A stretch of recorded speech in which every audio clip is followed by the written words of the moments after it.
आप देख रहे हैं prime Mumbai 24 news. Ashwin madam, आप 15 साल नगर सेविका रह चुकी है, मुमरा प्रभाग समिति अध्यक्षा रह चुकी है, राष्ट्रवादी शरद चंद्र पवार के पास उससे पहले एक पार्टी में, अभी अजित पवार गुट में आप मौजूद हैं। आगे आने वाला मनपा चुनाव किन मुद्दों पर लड़ेंगी? और मुमरा में बहुत सारे मुद्दे आगे मैं आपसे सवाल करूंगा। आप किन मुद्दों पर जनता के बीच में जाएंगी जो आप मानते हो कि ये काम बहुत ज़रूरी और बाकी है, जिससे जनता को फायदा हो? अस्सलाम वालेकुम, नमस्ते। आप मुझसे ज़्यादा जो है जनता के बीच में रहते हैं। आप लोगों ने मुमरा शहर का हाल देखा होगा। लोगों ने बड़ी बड़ी पोस्ट लेने के बावजूद भी मुमरा का आज क्या हाल है। मैं अभी अमृत नगर से आई, मुझे कम से कम आधे से पौना घंटा अमृत नगर से लेके कौसा आने के लिए लगा। मैंने देखा कि पहले जो है हॉकर्स सिर्फ अमृत नगर गुलाब पार्क तक सीमित थे। आज वो जो है कब्रिस्तान के सामने कौसा में, जिसकी वजह से गाड़ियों को चलने के लिए जगह ही नहीं बची। जब गुलाब पार्क मार्केट पूरी तरीके से हट गया था तो उनको एक अच्छी जगह पे हॉकर्स जोन देकर उनको जो है उनका पुनर्वसन किया जाता और मतलब रास्ते को जो है फ्री छोड़ा जाता तो अच्छा होता था। अभी वो हैंगिंग मार्केट को तो हम कई मर्तबा ढूंढते हैं, दूरबीन लगा के ढूंढे और कई तरीक़ों से ढूंढे, लेकिन वो हैंगिंग मार्केट मुझे दिखाई नहीं दिया कि हो सकता है उस हैंगिंग मार्केट का भी कहीं ना कहीं हमको फ़ायदा होता।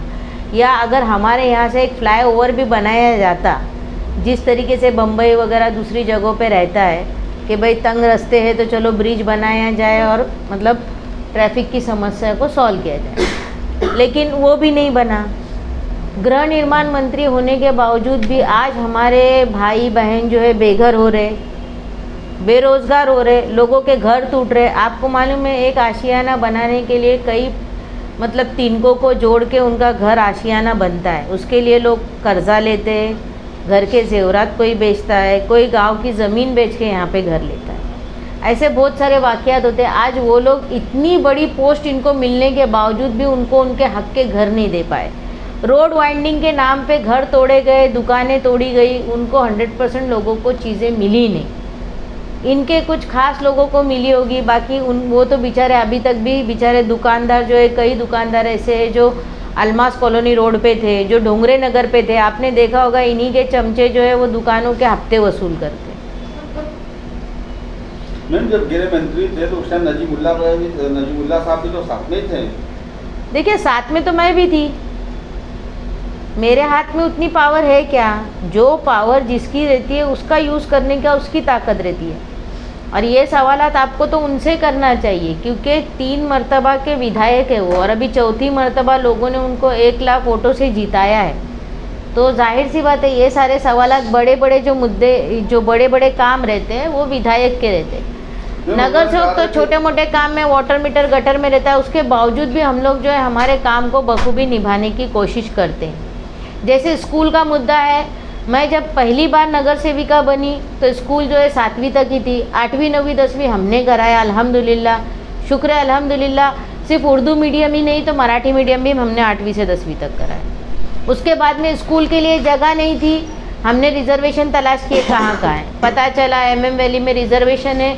तो स्कूल के साथ साथ पूरा स्कूल, स्टेडियम, हॉस्पिटल, इसका सब चीज़ों का रिजर्वेशन जो है MM वैली में था। MM वैली तो अभी नाम दिया गया, पहले शिमला पार्क बोला करते थे उसको। वहाँ पे उसके जो सर्वे नंबर थे वो सब निकाल गए, हमने पेपर वर्क किया। जंत्रे साहब हमारे साथ आए थे, लाला साहब जो सिटी इंजीनियर है उस वक्त के वो आए थे, कोले साहब जो हमारे एग्जीक्यूटिव इंजीनियर थे वो हमारे साथ आए थे। सब मुझ पे तंज कर रहे थे, हंस रहे थे कि यहाँ कीचड़ में कौन आएगा। आज आप देखिए शिमला पार्क एक अलग वहाँ का नज़ारा दिखाई देता है। तो मैडम, आप मानते हैं कि ट्रैफिक की मुख्य वजह हॉकर्स है? देखिए, हम किसी को ब्लेम नहीं करते, लेकिन रास्ता जो है ये मुंबई पुणे हाईवे है, रास्ता छोटा है तो रास्तों पे दुकानें नहीं लगनी चाहिए। लेकिन अभी हमारा फेरी वाला जाएगा भी कहाँ, उसको कोई जगह भी तो सही से देनी चाहिए। जब हमारे पास हॉकर्स जोन होने के बावजूद भी उनको वो एरिया दिया नहीं गया तो ये सोचने वाली बात है। रिजर्वेशन पूरे कैसे उनके हटाए जाते हैं और फ़ौरन वो रिजर्वेशन में कुछ और ही चीज़ें भी, क्या बोलेंगे उसके बाद। अशरीन मैम, देखा जा रहा है कि काफ़ी समय से कचरे के और ट्रैफिक और हॉकर्स को लेकर के जो भाई समस्या कचरे का है, टेंडर किसके पास है? नाम क्रिस्टल कंपनी का है, टेंडर किसके पास वहीं है? पर आ रहा आप हूँ ये मैडम भी तो मैं। कभी मालूमात लो। वहीं पर आ रहा हूँ मैडम मैं। ऐसा है, एक कंपनी महापालिका में दिखाई जाती है, लेकिन उसके जो छोटे पिकअप के काम किसको दिया गया है, सुपरवाइजर कौन है, वो भी तो चेक करो आप लोग। ट्रैफिक को लेकर के और काफ़ी- कितने लोगों का पेमेंट निकलता है और कितने लोग काम करते हैं, कभी आप हाँ, लोग वो भी तो- इसके वो बारे तो- में वो माहिती ले लो तो आपको पूरी बेहतर मुंब्रा पता की जनता चलेगा। बोल रही है कि आधे लोग जाते ही ये काम पे साइन करके आ जाते हैं, ठीक है, वो अलग विषय है। लेकिन वो नेताओं का काम है और जागरूक लोगों का काम है कि वो उसको उजागर करे पत्रकारों तक या फिर किसी तक पहुंचाए लोगों तक। मैडम, क्रिस्टल तो ठीक है, प्राइवेट हो गया, अभी हम उम्मीद करेंगे नहीं, अभी खत्म हो रहा है उसका, अभी उसको आगे डबल प्राइवेट- बढ़ाने आगे नहीं देना प्राइवेट ना हो, चाहिए। क्योंकि प्राइवेट करके भी कुछ फायदा नहीं हुआ, पब्लिक को कचरे का हाँ, अंबार देखने हम को लोगों मिला। को तो ये बताया गया था कि क्रिस्टल मतलब ये कंपनी जब आएगी तो गली गली का कचरा साफ होगा। कौन सा गली गली का कचरा साफ होता है? नहीं। यहाँ पे तो गली गली का कचरा साफ छोड़ो, रोड पे कचरा गिर रहा है।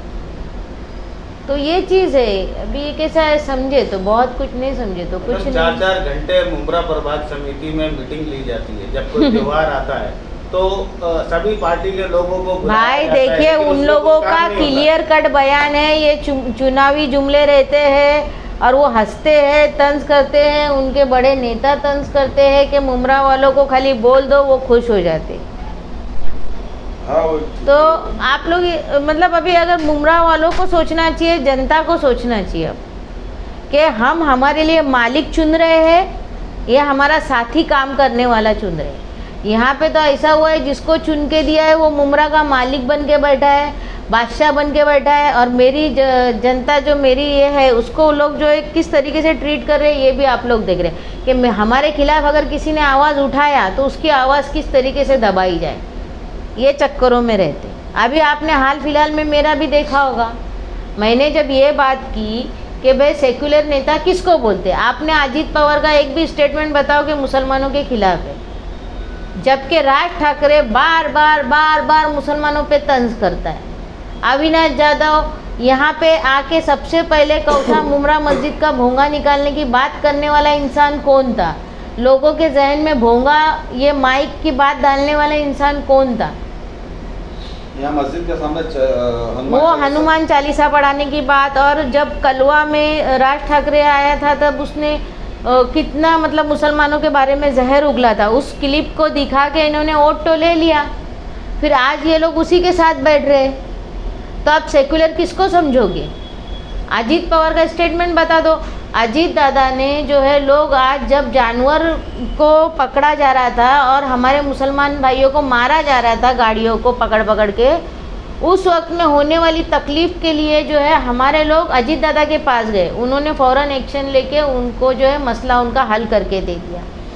उसी तरीके से लाड़की बहन योजना का जो लाभ था, कई लोग बोले, कई लोगों ने ऑब्जेक्शन लिया, उसमें से एक उद्धव ठाकरे साहब भी थे जिन्होंने ऑब्जेक्शन लिया था कि मुसलमानों के, यही राज ठाकरे के लोग थे कि मुसलमानों की 2-2 बीवियाँ रहती है, इनके बच्चे बहुत सारे रहते हैं। उन्होंने ऐसा नहीं किया, उसका लाभ मुसलमान बहनों को भी मिलता है।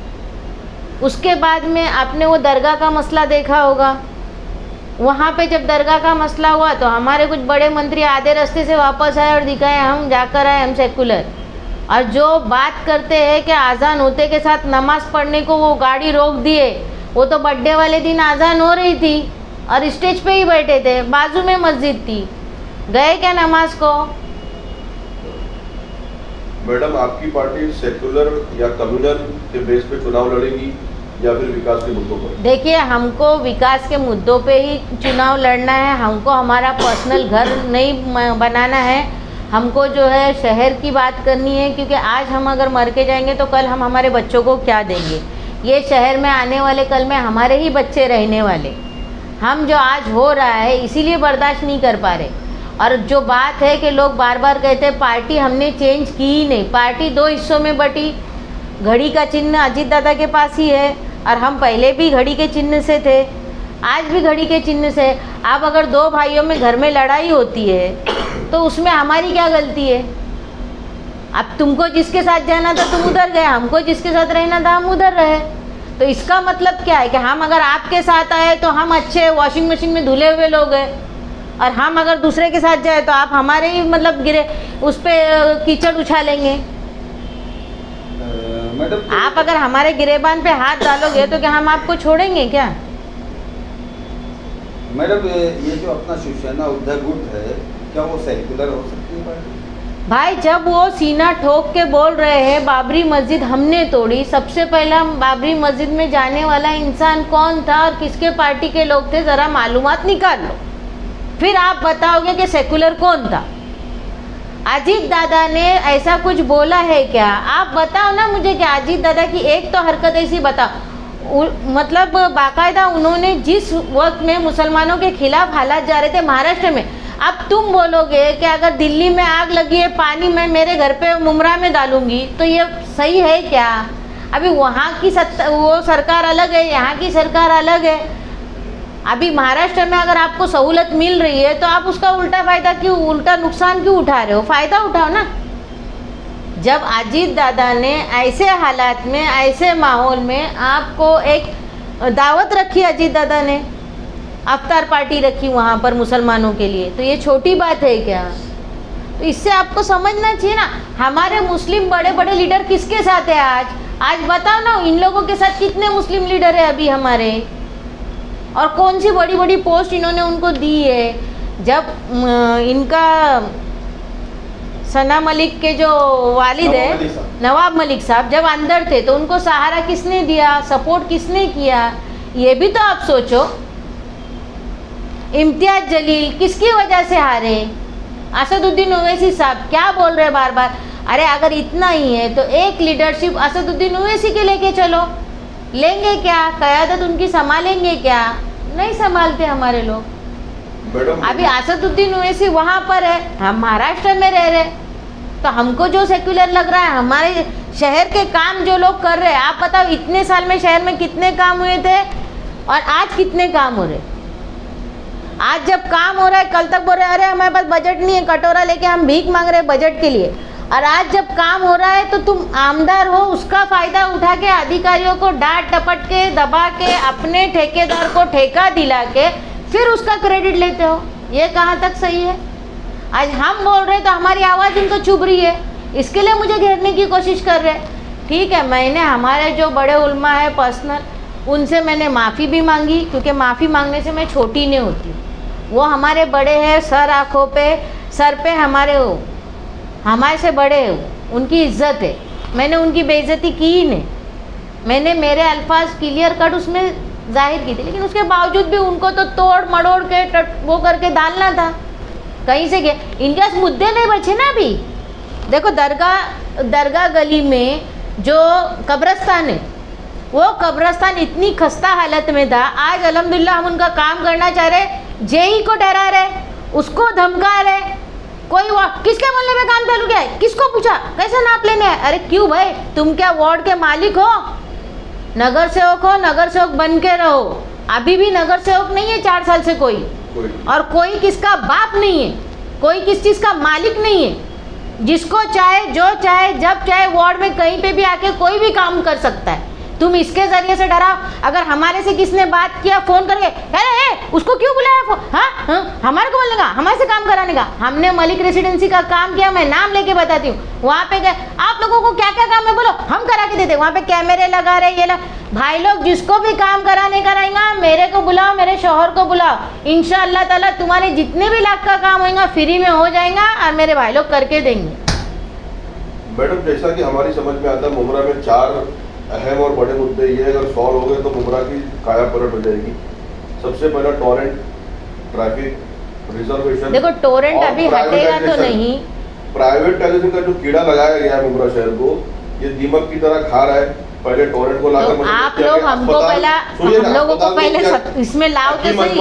हकीम अजमल खान अस्पताल को प्राइवेट किया गया, अब आ रहा है MCA, प्लेग्राउंड को भी नेस्त नाबूद कर देंगे ये लोग। उसके बाद में भी इनकी भूख मिटने वाली नहीं, आगे कितने प्राइवेट हो गए। क्योंकि कल की बात है, मेरे दोस्त की बीवी को गले में कुछ अटक गया था, हकीम अजमल खान अस्पताल लेकर गए तो उनके पास निकालने का, इलाज करने की कोई सुविधा नहीं, लास्ट में उसको जुपिटर लेके जाना पड़ा और लाखों रुपए का बिल भर रहा है वो। भाई मैं तुमको एक चीज़ क्लियर कर दूं, हकीम अजमल खान हॉस्पिटल में हेल्थ सेंटर जो मुमरा में था, जो बंद हुआ रिपेयर के लिए, उसकी जो सोई सुविधा थी उसको इधर लाया था। उसका पूरा स्टाफ यहाँ ला के बिठा दिया गया। और ये हॉस्पिटल जो है पॉल साहब ने प्राइवेट चलाने लिया है। इसमें आपको राशन कार्ड के तहत जो योजना में अगर आप बैठते हो तो आपके ऑपरेशन होंगे, इतना ज़हनशीन कर लो। ये जो माहौल बना के दिखा रहे हैं कि हमने हॉस्पिटल फ्री करा दिया, फ्री कुछ नहीं करा दिया। ये हॉस्पिटल गुमराह किया मतलब पूरा टोटल योजना के हिसाब से योजना के हिसाब। अरे आप जाइए, आप किसी को वाया वाया भेजिए। देखिए आप सरकार मुख्यमंत्री योजना है, मतलब ये योजनाओं के तहत ही मतलब आपका जिस तरीके से आपकी कालसेकर में हो रही थी और जो दूसरी जगहों पे होता है उसी तरीके से यहाँ पे योजना में होता है। नियॉन हॉस्पिटल है ना शायद उधर, उसमें कैसा होता है उस तरीके से यहाँ पे। इसमें मैडम 12 साल से नीचे के बच्चे को नहीं लिया जाता है, उसका कैसा उसकी क्लियरिटी नहीं है। 12 साल के बच्चों की कोई नहीं, अगर उसके लिए मैंने देखिए अभी जो है NICU का जो ये थे बेड, उसके जो उन लोगों ने उसी तरीके से उसको मतलब बेकार गला रहे हैं, उसको भंगार बना के रख रहे हैं वो बेड को। तो मैंने उसके लिए कमिश्नर साहब को लेटर दिया है और उसके लिए स्टाफ की मांग की है। और बच्चों के भी डॉक्टर यहाँ पे आएंगे। OPD तो अभी हमारी फ़िलहाल तो अल्हम्दुलिल्लाह अच्छी चल रही है, डॉक्टर भी क्वालिफाइड आ रहे हैं। हमने पत्रकार परिषद दी थी नजीब मुल्ला भाई से, तो हमने एक सवाल रखा था, एक मांग थी पत्रकारों की तरफ से मैडम, कि कोई भी हादसा अगर होता है, हाथ पैर टूट जाता है या बाइक से गिर जाता है, किसी भी वजह से मार लग जाती है, झगड़ा हो जाता है, आदमी पुलिस स्टेशन जाता है, MLC की चिट्ठी उसको दी जाती है और कलवा शिवाजी भेज दिया जाता है।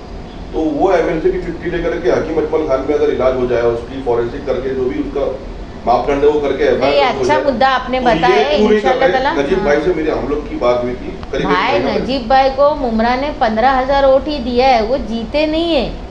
जिसको आमदार बनाया है 1 लाख वोट दिए, उनसे सवाल करो, उनको बोलो ये फैसिलिटी लाए। और रही बात, फिर भी हम पूरी कोशिश करेंगे कि ये फैसिलिटी यहाँ पे रहे, क्योंकि ये बहुत ज़रूरी भी है।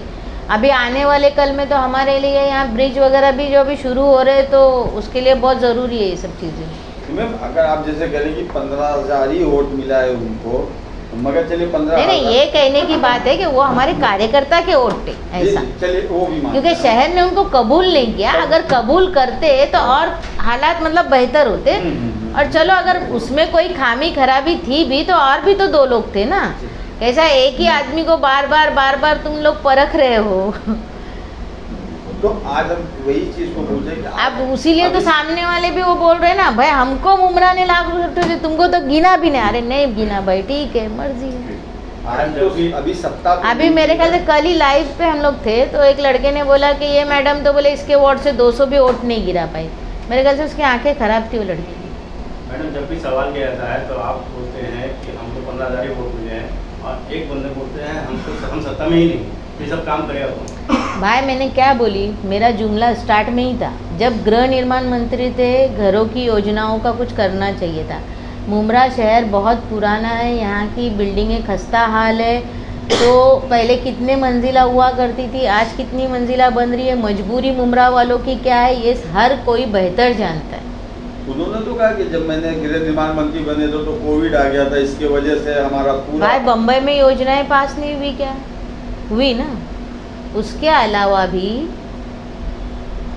अलावा भी मेरा ये कहना है कि जैसे अभी हॉस्पिटल की बात की है, इन्होंने बोले कि कान का जो मसला आया था वहाँ पे गए।